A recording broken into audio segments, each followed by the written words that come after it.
But there we're out near LA Angeles International Airport. Our studios are there in an undisclosed location.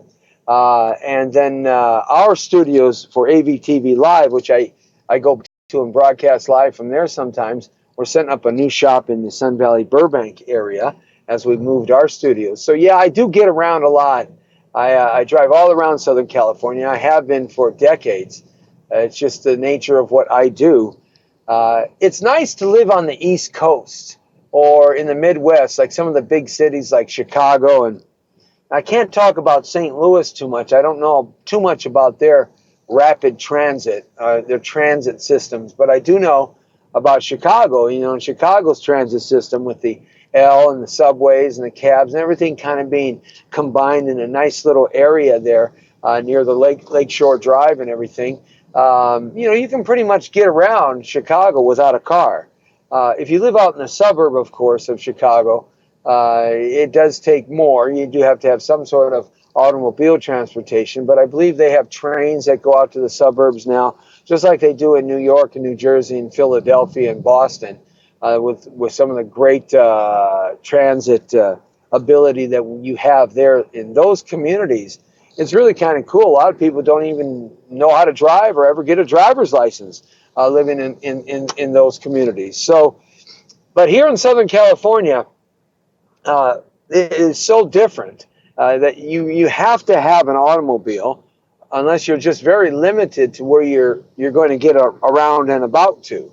So you know, we do a lot of traveling, we do a lot of things in our cars, and I just happen to do a lot of sitting. That's why I have the Gray Ghost. The Gray Ghost is one of those cars that gives like 35 to 36 miles to a gallon, and I put a few bucks in and I can go forever and ever and ever. And it's kind of a quiet car. Nobody knows that I'm rolling up or rolling out. I like that.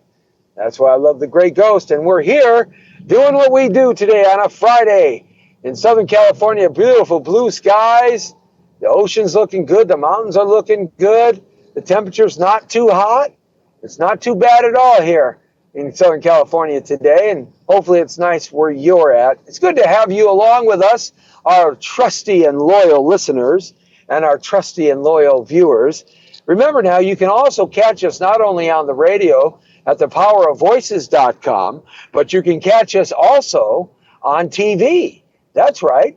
We have a digital broadcasting format that covers both radio and TV in a digital way. AVTV Live, that's my digital broadcasting network. AVTV Live, the entertainment channel. And you can catch us using our primary platform for this type of broadcasting, facebook.com/Jesse Terrero Facebook Live platform. A lot of people starting to get up on that Facebook Live stuff. Boy, I tell you, everybody's up on that Facebook Live stuff now. It has really gotten prolific. I mean, I see things I've never seen before. I'm watching people do stuff that, you know, even this school old timer here raises my eyebrows and scratch my head, and oh my goodness gracious, look at that person. So, you know, it's pretty crazy what's happening on Facebook Live as more and more people find that that's a fun way to communicate and whatnot. But there sure is a lot of talented people on there, but there sure is a whole bunch of talented people that aren't talented, but they think they're talented, and they do some of the weirdest things to capture our attention. And yes, everybody has their 15 minutes of fame. That's what it's all about. But we've been using that platform from the get-go now, and that's our primary platform. It goes everywhere with us as we do our shows from everywhere and anywhere, for that matter. We do like to be in the studio 2 or 3 times a week on the radio show because of our great engineer and IT professional, Lee Michaels. He's got the station sounding so good, so terrific. And people always comment to me on the quality of our radio feed. It's really wonderful. They wonder how we are able to do that because so much of our competition out there just sucks. Really, format and their audio quality, they just don't have the ability nor know how to really tweak it right. I guess that's what comes when you've been in the radio business for as long as I have, but certainly as long as Lee has, both on the programming and technical side. You really know how to tweak stuff up and make it sound great, but he does a great job, and so we always like to get in there 2 or 3 times. more stuff, we might be able to come to your town and broadcast live from your town. I'm thinking of going to like San Francisco, Oakland, San Diego, Fresno. I'm thinking of going maybe to Scottsdale or Phoenix, or maybe out to Laramie, Wyoming, or Dallas or stuff to broadcast, do some remote stuff out in those areas. So the more listeners and viewers that we get, the more it makes sense for us to be able to go around and kind of see what's going on in your community and bringing it right up front and personal and letting everybody know what we got to do and how we can solve things. Saying hi to Marie and Christopher Klein, saying hi to Dominique and Batista. Thanks a lot for having us on. Pamela's got us on. Thank you, Pamela, very much on our Facebook site. Let's see who else is chiming in with us over here. All right, we got about 5 or 6 others. And thanks a lot for hanging out with us on Skype. Right now, we are broadcasting on Skype, on the Power of Voices Skype channel. That's what we do when we do this mobily, because Skype has the best video quality we found, and it's the easiest to work with. So right now we are up on YouTube Live on the Power of Voices, Facebook on the Power of Voices. We're up on UPeak and Stream Up on the Power of Voices. And we're up on Facebook as well on AVTV Live, Periscope and live stream. And then I post afterwards to Instagram and Snapchat. So we've got all those bases covered, which is kind of cool. Boy, these guys driving down the middle of the freeway on motorcycles, you know, some of these cats that go down the middle of the lanes on these motorcycles, some of them are kind of smart, you know, they go like 5 or 10 miles an hour, just a little bit faster than traffic. And some guys are traveling like, you know, 60 miles an hour down here. And I'm saying to myself, boy, these people just don't realize how fast they could die, how fast their life could end if some knucklehead just decides to open their door for a second and they're traveling like maniacs, you know. It's unbelievable. I don't know if I would do that the way some of these people do. They just really literally take their lives in their own hands. It's not so bad if somebody wants to like commit suicide on the freeway driving a motorcycle in a dangerous way. Hey, if you want to do that, I guess that's okay. That's, you know, whatever your jolly is, buddy or lady. But, you know, oftentimes they have a passenger on the back sitting right behind them, and it's the passenger, their guest who's on their motorcycle with them, that killed. They go flying through the air and end up on some street sign 25 feet up hanging over the freeway, while the knucklehead that put them in jeopardy, you know, he skids out and breaks a leg, and that's it. You know, if that was my son or daughter that was sitting on the back seat of that, I think that I'd just have to let my Italian background just come through, and we'd have to do the wackadoo. The wackadoo, that's right. I think that I would just go on the wackadoo rampage. A wackadoo this and a wackadoo that. Yeah, you know that game Wackadoo, you know, where the little gophers pop up in the holes at the carnivals and stuff? You take your pounding pad and you try to hit the top of their head, and if you hit them at the top of their heads and then you hit them in a certain order all the time, you get more points and whatever. That's a wackadoo. Well, I probably would have to do the wackadoo, because I just couldn't put up with somebody doing that. You know, putting my family in jeopardy when they should know better. Baby. Hey, vengeance is my own, saith the Lord, and I am God when it comes to that. Hey, Dominique. Hey, thanks for checking in. I know you got to get going. I appreciate that. Hey, let's give us chime in now on our Facebook site, and I'll give you a little shout out. Let me know what you guys are going to be doing this afternoon and tonight.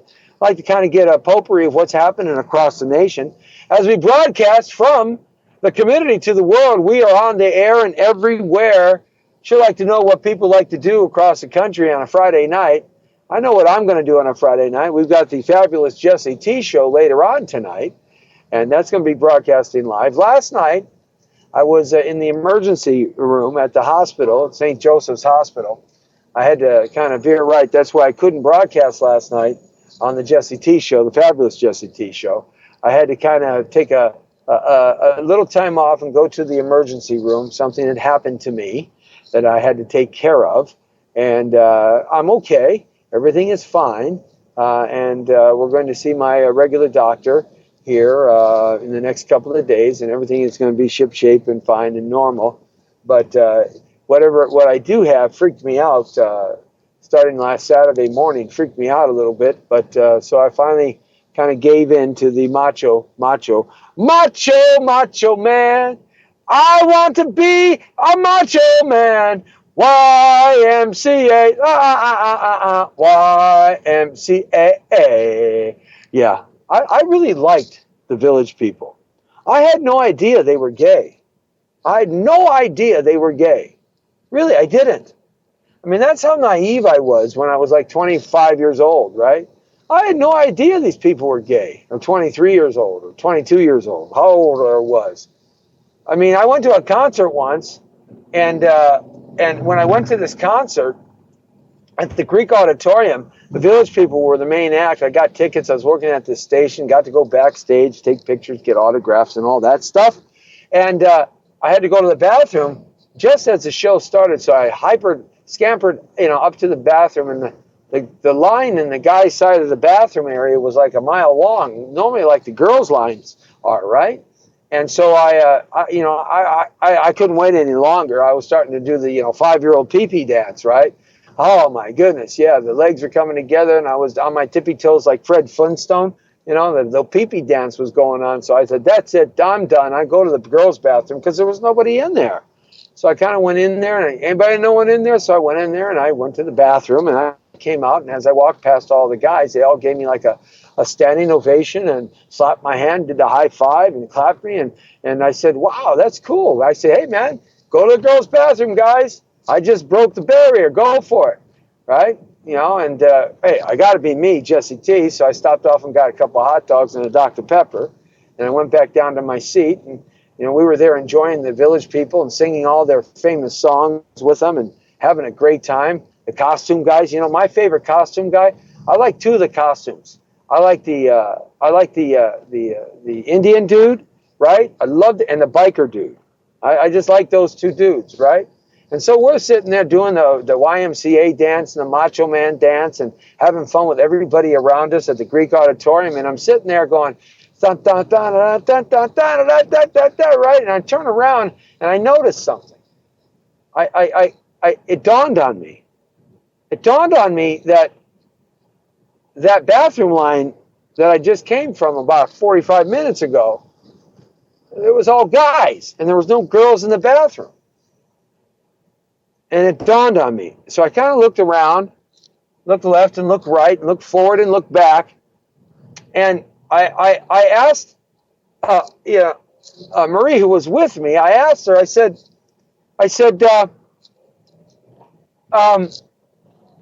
look around.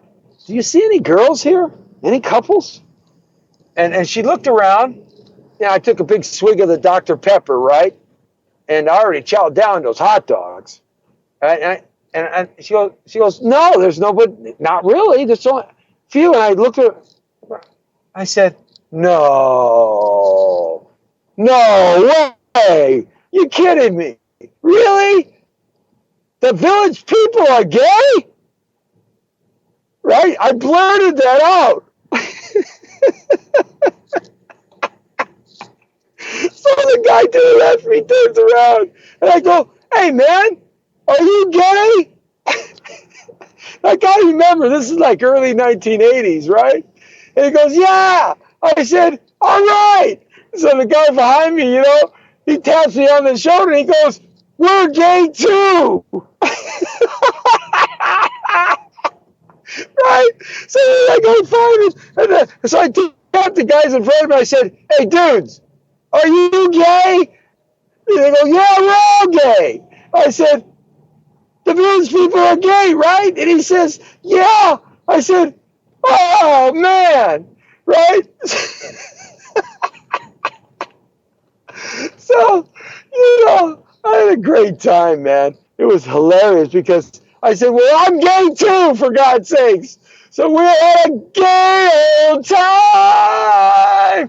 That's like Fred Flintstone at the end of the intro of the Fred Flintstone song, Yabba dabba doo.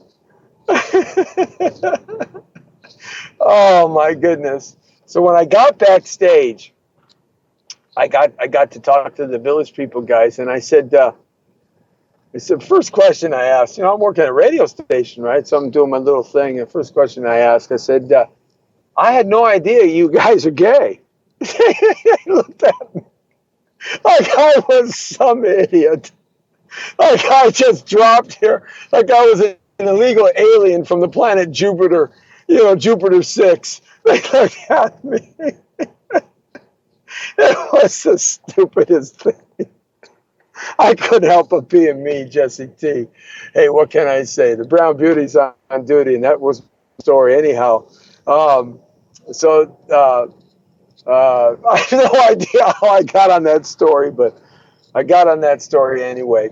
I guess it leads to kind of what I'm going to talk about today, and the Olympics and the acceptance of our fine athletes at the Olympics, and what society is doing to all of us in terms of this political correct society that we've been forced to live in, at least for most of my life.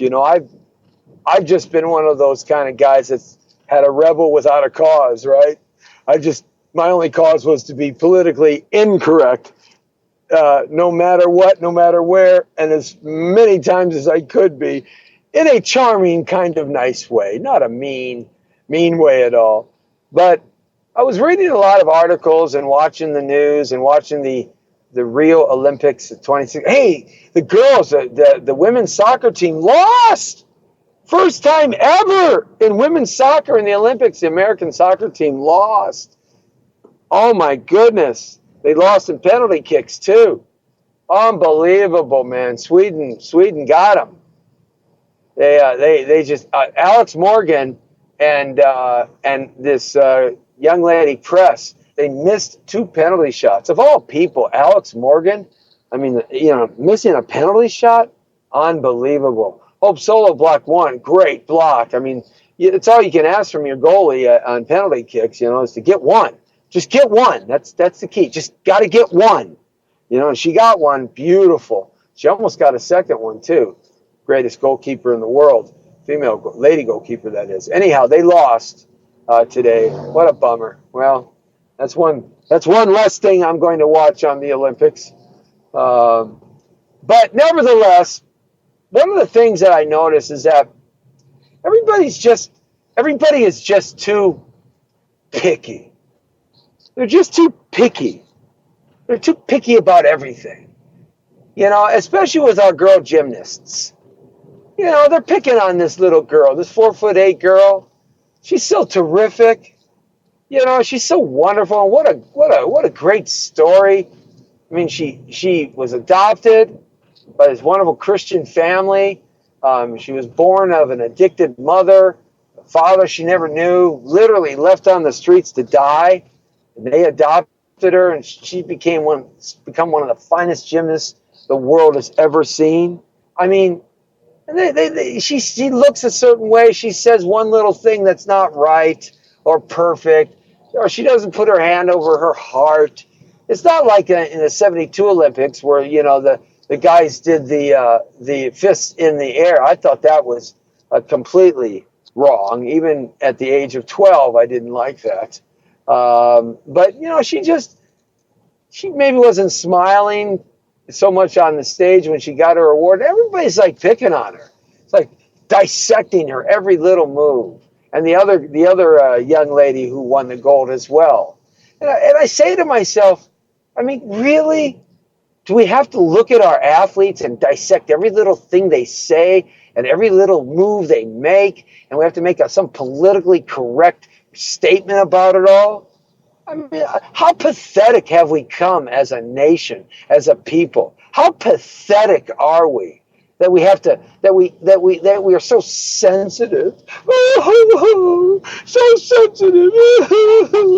Oh, my feelings were hurt. Wah, wah, wah. Right? I mean, really? I just find that so frustrating and absurd. And we're seeing this in our politics, too. I mean, this political presidential race is it's really not a race of important things they're talking about. Trump tried to bring it important on Monday. And, they're just maybe beginning to talk about the real issues in that respect. I mean, if you want to pay more taxes and have the status quo, you keep Clinton. If you don't want to pay a lot of taxes and have your taxes reduced and try some new things and have a fresh start, you pick Trump. But everybody dissects everything he says, every nuance, every look, every frown, every comma. And they do that with Clinton too. Every little nuance, every little step, every little falter, every little misstatement, everything is just so dissected and blown way out of proportion. I mean, what are we teaching our young people, both in the athletic endeavor and in the political arena? We're teaching our young people that they got to be so careful about everything that they say and how they act and stand. They just can't be themselves. I mean, if they're an idiot, they're an idiot. And, we'll deal with them. If they're disrespectful, yeah, rightfully so. But these little things, these little political correctness things, they drive me insane. And it just makes it not want you don't want to watch this stuff. You don't want to participate. It's so ridiculous how we just dissect and cut every little piece of word up these days. I mean, if folks had to cut my words up and they would chop my stuff down, I mean, my goodness, I'd probably be, I'd be running for the hills with a million people chasing after me. I'd be like Frankenstein, with the whole town with the pitchforks and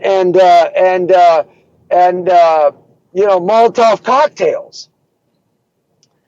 It's just we've gotten to a point that I think Americans are just too sensitive. We're too sensitive about everything. We're too sensitive about, whether somebody makes a mistake while they're driving, makes an honest mistake. We're too sensitive about, how somebody dresses. We're too sensitive about what people say and how they say it. We're too sensitive about everything. Think about that for a second. There's not a second in your life that you don't go about when something happens to you and you say, oh, I better not say that. I better not look that way. I better not emote that way. I better not do that. Because I don't want to get in trouble. I mean, people lose their jobs over the stupidest things. People call people racist over the stupidest things. And they're not racist at all. Obviously, if somebody is a racist, if somebody is a mean, disgusting varmint, if somebody is out there being so disrespectful and dishonorable, absolutely we have to deal with them. And we deal with them fair and just, swift and fast. But we've gotten way too touchy about the things that are said. But I better get over here into the right lanes because I'm going to drive right past the studio and go to San Diego before I know it here. All right, so I'm kind of skedaddling over here to the right. All right, guys, somebody let me in. All right, thank you very much. There you go. There you go, buddy boy. Thank you. You know the object of driving in traffic? I figured it out a long time ago. The object to getting your way in traffic with your car is, of course, doing all the rules and being proper and courteous as much as you can while you're driving your car, right? But the object is to have a car that looks worse than theirs. See, see, that's the key. See, you got to have a car that looks like a beat-up jalopy junkyard car, right? The junkyard dog. Because now people driving their new Corvettes, their new Mercedes and BMWs and Bentleys. Yeah, that's what we get out here, folks. We get Bentleys and Ferraris and Lamborghinis and Mercedes-Benz and, and they're really worried about those things. So when you have the gray ghost coming down the road, you get out of the way of the gray ghost. That's the object. It's to drive a car that looks worse than the cars you're around. Yep, that's one of the keys to the trade of driving in traffic. And you heard that first from Jesse T. on thepowervoices.com. All these little nuggets, right? So www.thepowervoices.com. Good to have you along with us as we broadcast live on our digital broadcasting network, Facebook, Periscope, Livestream, Instagram, Snapchat. UPeak stream up, YouTube live. We're good to have you out here on 2 Facebook channels, facebook.com/Power Voices, facebook.com/Jesse Torero. So I'm just a couple of blocks away from the station right now. So, Lee, unlock the door. Thank you very much. Boy, don't you love this? This is live. This is raw. This is real. This is down and dirty, nitty and gritty. So what are you doing tonight on Friday night? I know what we're going to do. We're going to be broadcasting on the Fabulous Jesse T Show. I'm going to be picking up Dan the Man the Package, and we're going to get into some mischief somewhere. I don't know where, but we're going to get in some mischief somewhere and see what I can do, see what I can muster up. And there's always something going around in this town. Every night of the week, there's something going around.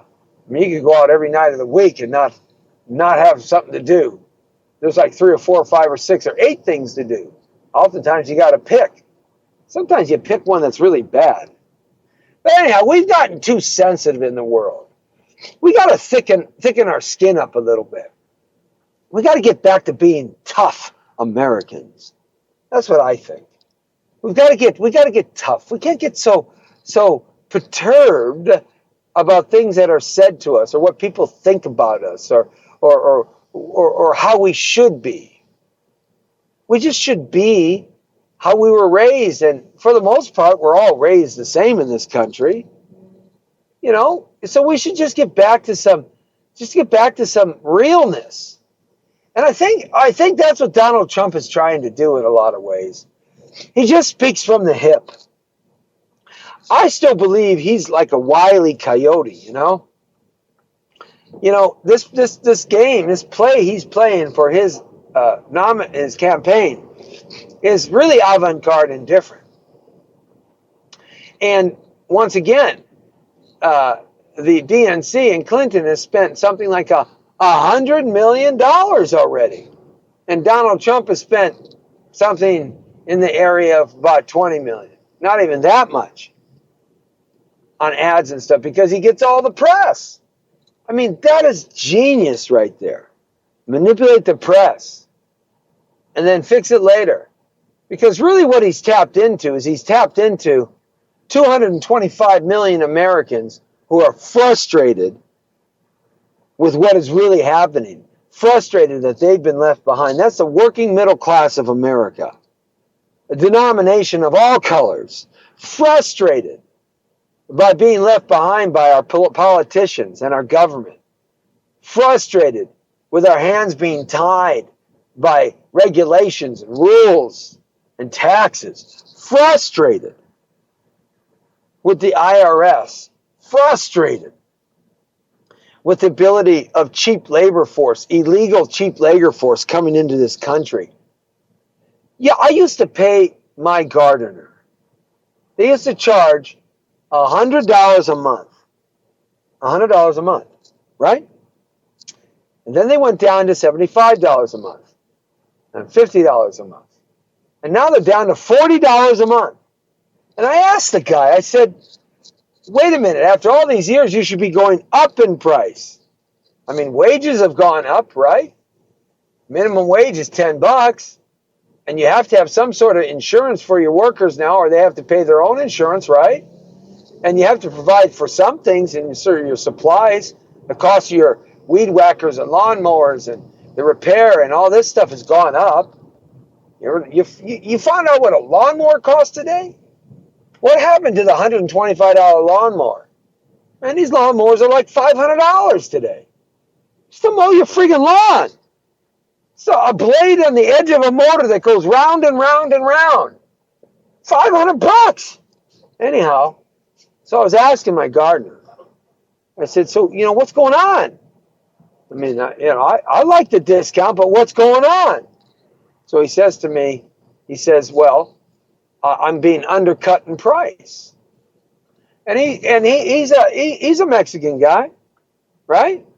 What do you mean you're being undercut in price? He says, yeah. All these illegal aliens are coming in here. All these illegals have come in here and killed our business because they work for $25 a month, for $40 a month. I said, you kidding me? He goes, yeah, I'm not kidding you. He goes, just my labor costs have gone up. Everything else has gone up, but what I can charge has gone down because in order for me to compete with all these people who charge nothing, I got to keep dropping my prices. You see, middle America is tired of this kind of shenanigans going on. This is why, one of the reasons why the wall appeals to people. This is why, one of the reasons why stopping immigration and retooling, rewriting our immigration laws and reworking them for 2016 and beyond makes sense to people. People are tired. They have an angst to them.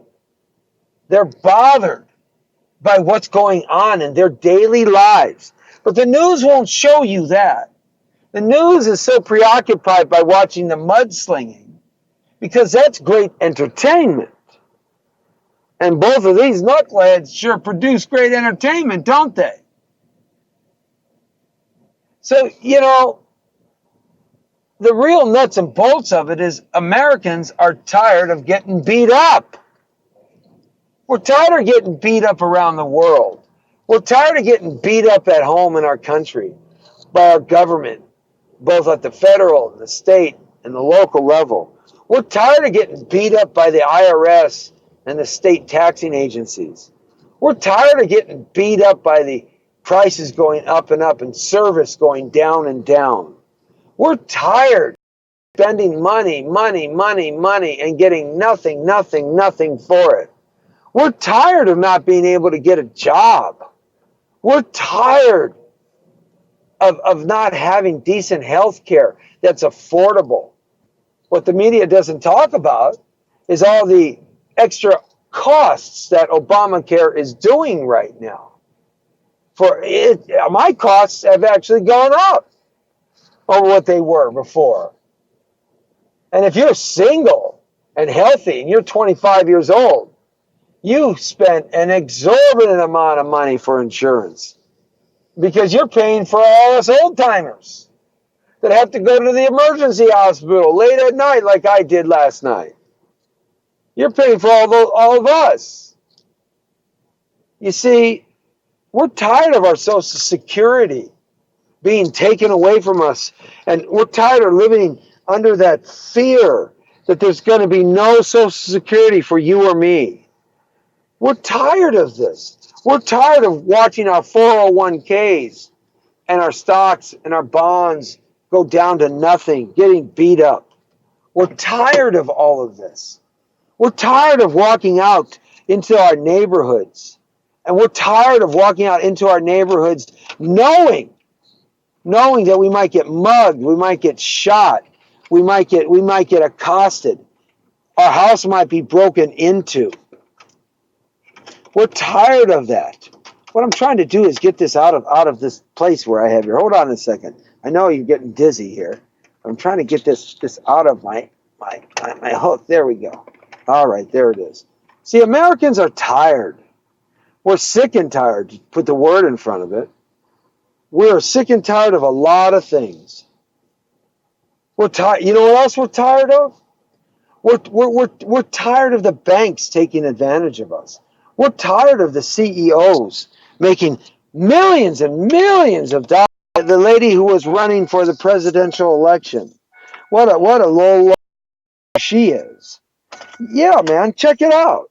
She was hired at Hewlett Packard to save Hewlett Packard. She destroyed Hewlett Packard. They disliked her so much at Hewlett Packard. They hated her so much and her things at Hewlett Packard. You know what? Middle Americans are tired of having their children have $150,000 school loan bills. Middle Americans are sick and tired of having huge government. We're tired of people living high on the hog. We're tired of people having this dual. Hey, what's happening, man? I'm on the radio and the TV live. What's your name, brother? My name's Joe. What's up? Hey, buddy. Yeah, we're out here on Periscope, live stream, Snapchat, Instagram. There's a radio station in there, and I'm broadcasting live on the radio. Sweet. So I'm doing it here with the technology. Isn't that cool? That's very cool. Isn't that cool, man? Yeah. Don't you love it? Yeah. What do you do here, Joe? I'm an editor. You work For upstairs? TV, yeah. Oh, really? Yeah. ABTV Live. I do that too, man. I got a digital TV station. This is a digital radio station. Right You on. guys ought to hook up, man. We got to do something together. Why Yeah. not? You didn't even know. All right. All Bernie right. Sanders, Yeah, sure. Trump, or Clinton? Oh, not Trump. Clinton. Oh, Clinton? You see, I'm a Trumper. So, but I love you, baby. All right. All right. See, we're tired, man. We're tired of having a dual law system where the rich get off. We're tired of having a system where if you can, hey, buddy, what's happening? We're tired of having a system that if you can't afford a $800 an hour attorney, you go to jail. Okay. Yay. I'm here. See, this is the Jesse T Show, brother. It's just everywhere. I just do it the way I do it. I can't help but being me, Jesse T. See, we're tired. Americans are tired of this cross-the-board dual system that we have, that if we can't afford it, we don't get it. But other people do. We're tired of the extremely poor people getting it, and we're tired of the extremely rich people getting it. What about the middle class? Don't they get anything anymore? If it wasn't for the middle class of America, the middle American making their dollars, working their jobs or 2 or 3 jobs every day of the week, this country would fail. It would go into like a third world nation. It would be like Rio de Janeiro, where people are getting accosted leaving the stadiums. That's why there's nobody in the stadiums there. No one wanted to go there and get robbed. They got 95,000 police and military surrounding those places, and people are still getting jacked. I mean, two judo guys got their butts kicked. And by the way, just because you're a martial artist and you're a black belt, that doesn't mean you can take a street guy on, because they live in that street. That's their life and death. You know, Johnny Carson, a great talk show host once, he had Chuck Norris on. Chuck Norris was a world champion.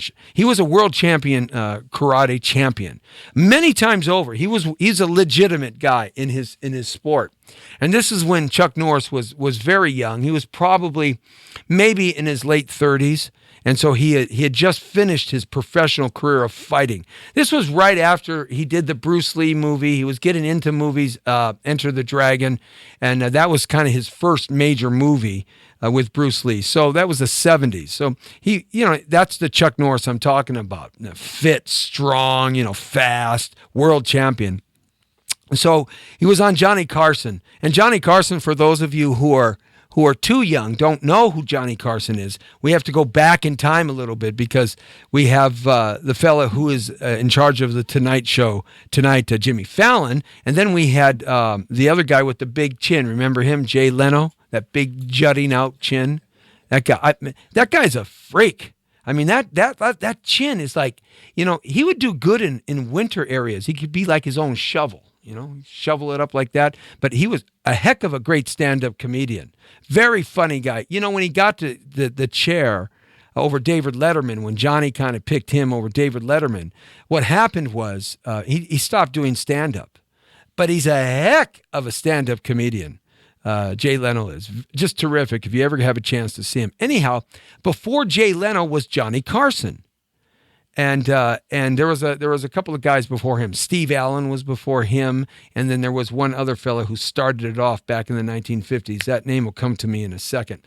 But anyhow, Johnny was there for about 25 years, and he was the beloved one of the late night show, the Tonight Show. So Johnny had Chuck Norris on, and they talked about his fighting, and they talked about all kinds of things. And so Johnny started being Johnny Carson. Google search Johnny Carson on YouTube. You'll get his sense of personality. You'll get his sense of timing. It's Johnny Carson. And that's all you can say. And so he's there doing that, and he's interviewing Chuck Norris. And now he starts playing this game with Chuck Norris as he's sitting there at his microphone. That's sort of on the it's on a stand in front of him, the old style microphones. And as he's sitting there with the microphone, he kind of leans forward on the microphone, right? And Chuck is right there to the right of him, the right, like they say that. That's great. So tell me about how was it like working with Bruce Lee? right, to Chuck Norris. And Chuck looks back at him, just watches him right now. We're talking about a younger Chuck Norris here. We're not talking about the guy who's 74 years old now. We're talking about a guy, who's got testosterone blowing out through his body. He's a champion, and he's training hard. He's got all these schools all around everywhere. So he says, so tell me about, what movies you got coming up. Right.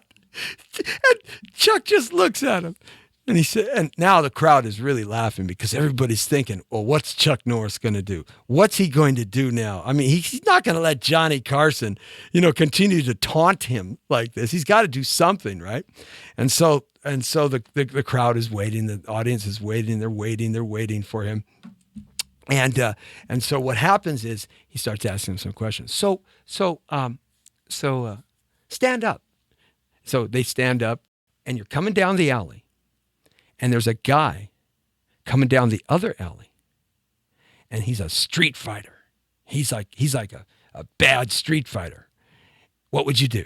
And Chuck Norris says, I would turn and run as fast as I could and hope that I was faster than he was, because a street fighter would kill me in a moment's notice. It doesn't matter how trained up I am or what I am or who I am. A street fighter, that's his life. And the crowd quieted down, the audience. Johnny sits down, Chuck Norris sits down. They break, they go to commercial. And I remember that, right? I remember that. So the two guys who got accosted on the beach in Rio de Janeiro, the judoka guys, it's kind of a judo and karate, a little bit mixed in together as a sport in this year's Olympics. The one guy got a big shiner, and he got attacked for his bronze medal, and another karate guy got attacked, or judo guy got attacked. They got their butts whooped by these guys, and I posted up and I said, see, it doesn't really matter how you trained, because when your life is lived a certain way, that's how you roll all the time. So, you see, Americans are tired of living their life the way we've lived our life in the last 20 years.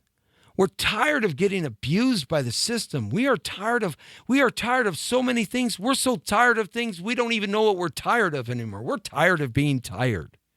And that's what we're starting to see come out now. We're starting to see that come out in every fabric of our lifestyle here in America. From religious, from political, from money, from banking, from legal, driving down the freeway, chasing down the grocery aisle to get the newest sale from the newest line of bread that's coming out. I mean, people are fighting everywhere. They're arguing everywhere. Steve Allen, Jack Paar.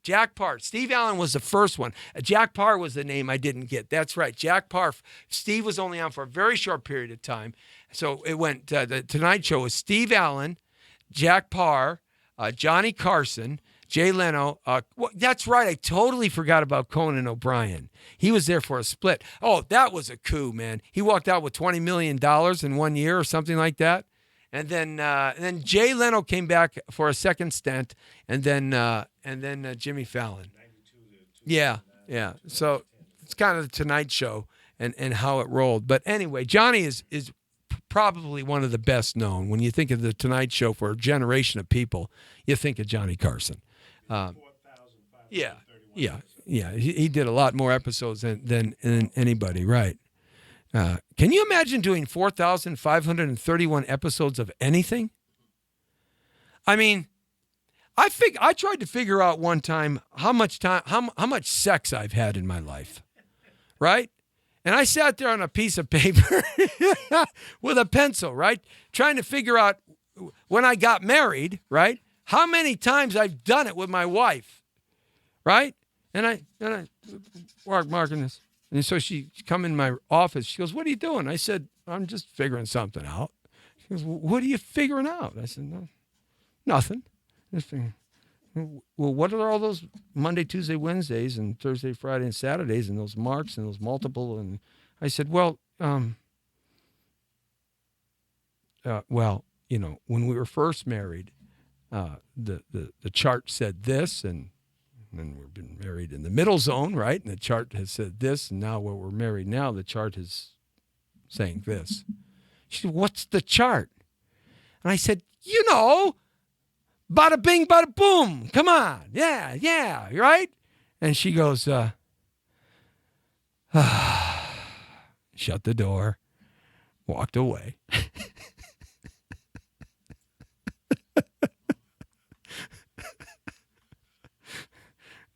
I think I got myself in trouble that night, didn't I?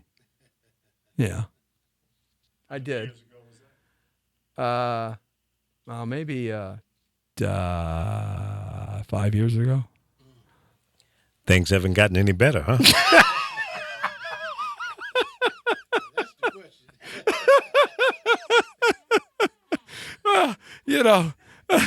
Well, what can I tell you, man? That's why I play with my cameras every day. Oh, boy. How did I step into that? I don't know. It's Friday. That's right. That's why I stepped in it, because it's Friday, and I'm being my regularly Friday kind of guy. Anyhow, we've got Fun Time Friday night happening here on the Fabulous Jesse T Show with Dan the Man, the package. We're going to be out somewhere, some red carpet, some music thing, getting in some mischief somewhere. So tune us in on AVTV Live and our digital broadcasting network. And, of course, you can catch us here every Monday through Friday here in the powerofvoices.com. And we're on YouTube and Meerkat and UPeak and Stream Up and live stream and Periscope and 2 Facebook platforms. You see, all of this political correctness that's happening at the Olympics, in our politics, all of us folks just so worried about how people say things and what people say and what word they use or what word they don't use. We're tired of that too. Everybody's tired of having to be so very careful about everything that they do. Just what happened to just people being people? What happened to the time when we all respected everybody's common manners and courtesy? What happened when you said thank you and you said, "Oh, please, and may I open that door for you, and have a nice day, and God be with you, and it's a beautiful day out. Hopefully you and your family are having a great time." What happened to people just being nice and kind, at least on the outside level? I mean, now everybody just frowns around each other. Everybody's got this mean face. Everybody's got to be the Street Fighter dude. Everybody's got to be that guy and that girl. Why? Why does that have to be? I mean, why can't we just get back to some civility?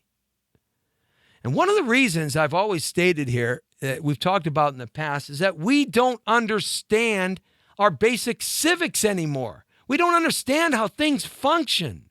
We don't. It's been taken away from us. We don't learn how our court system functions. We don't learn how our political system functions. We don't learn how business functions. We don't even know how to balance a checkbook when we get out of high school. Now there's no checkbooks. It's all done. Money is taken away from us mysteriously at the midnight when the checks, the money comes through and goes away, and you wake up the next day and you go to buy something at 7-Eleven and you ain't got no money because you had no idea it was taken away from you. I mean, they have conditioned us to be a certain way, to not know things, to not believe in anything, believe in nothing except what you've got in front of your nose. And that's what we're turning into. We're turning into a society of only ourselves. And we got to get away from that and back to a society that the neighborhood means something, that your family means something. Even if you got 1 + 1, if that's all you got in your family, even if you don't have a family, go find somebody to love. Go find somebody to help. Go find somebody. You'll find a family that'll love you. We're tired. You see, we've got to get away from this. This whole political race, all it is just bait chasing on this issue and that issue.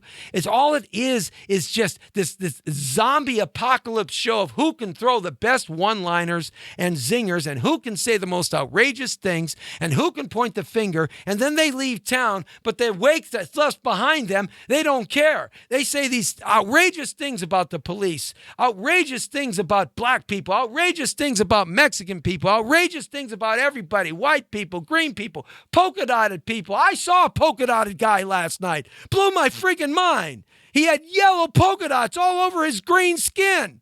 I'm not kidding you. It's unbelievable what's happening. What's going on here? But you know what's happening is we don't come together as a community anymore. We have no sense of community in this country anymore.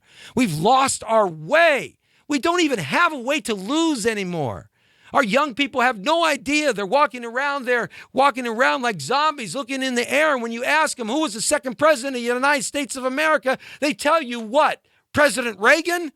I mean, how many times have you seen that on The Tonight Show? These stupid interviews. It upsets me so bad. People don't know anything about anything anymore, only about what they want and what they need and what they have to have, which is a fabricated desire that was put in your head at birth, from womb to death. Before you were born, you were incarcerated in this ideology. You weren't born brown. You weren't born yellow. You weren't born red. You weren't born team. We don't win in individuality. We die in individuality. We got to get back to some precepts and concepts where we come together. I mean, I got in a conversation real quickly with a guy earlier today. And I said, what are you talking about, man?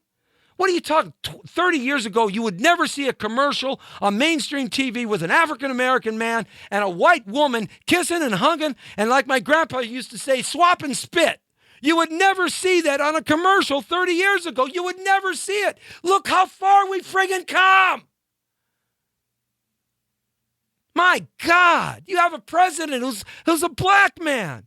We're going to have a Latino president, and we're going to have a woman president, and we're going to have an LGBTQ president someday. This is where we've come. What the heck is wrong with you people? Our country is growing in a positive way, not a negative way. We got to get together in a positive way to get things going in a positive way and stop this negative hyperbole and buffoonery, because that's what's happening. Who's going to win the president is who's going to win the president. And our country will survive. And it will go on. Stop being so overcritical. Stop being so picky. Get a hickey. Then you won't be so picky. I don't know if a hickey would make you not be so picky. But they got hickeys all over those guys now in the swimming suits, don't they? That's those suction things. The cupping. Yeah. All right. Look it. We got to get together, not separate. That's the bottom line. Simple and sweet. We do that, we survive as a country. We don't do that, we fall apart as a country. Because that's what America is about. Hey, thepowervoices.com. Monday through Friday, right here live at 5 is the Jesse T Show. And we are straight on the point. We'll see you over the weekend, and we'll see you on Monday and the Fabulous Jesse T Show tonight. You have a great weekend. Be safe, love somebody, and do something kind. Just one kind thing a day, all right? This is Jesse Terrero. The Brown Beauty is off duty. See ya.